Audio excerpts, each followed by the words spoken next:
पशु हेले भी मो पाखरे अच्छी मानविकता। देखंतु दर्शक बंधु पूरा खबर षंढटी बुझीपारी क्या पाखरे अच्छी मानविकता हेले मनीष भूली जाइछि मनीषत्व। दिनकू दिन मनीष हो चली निष्ठुर पशु पक्षी को दया करूनी मनीष। हाँ आज्ञा हजि जाइछि मानविकता। आज आम कहूचु एक षंढ कथा। आज दुनिया रे मनीष निज कर्म व्यस्त रही टंका रोजगार व्यस्त। तेबे दर्शक बंधु आपण मैंने देखुथिबे प्रत्येक छक बजार षंढ बुलुथिबार। तेबे आज आम जो षंढ कथा कहबू ता ना हेउछि काळू।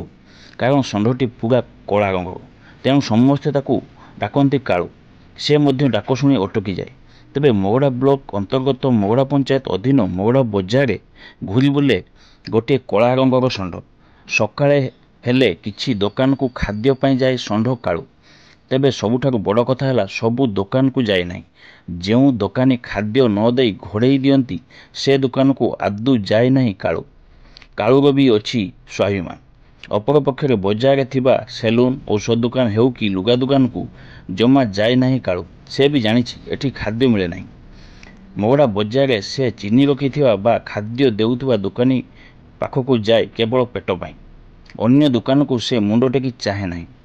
अनेक दुकानी मध्य बाबी पान दुकानी प्रत्येक दिन काळू को तेल दे सफा करिथांती। अपरपक्षे स्थानीय किछि सहृदय व्यक्ति माने मध्य काळू को खाद्य देइथांती। किए बिस्कुट तो किए आलू किनी खाइबाकू देइथांती। तेबे षंढटी मध्य खाद्य खाई संगे संगे सेठाकू पळाई जाए। तेबे किछि दुकान रे षंढ पई खाद्य थिले मध्य खाइबाकू न देई घोड़े दियंती। तेबे काळू सकाळे थरे एवं अपराह्न थरे से चिन्ही रखिथिबा दुकान को खाद्य खाइबा पई जाई थाए।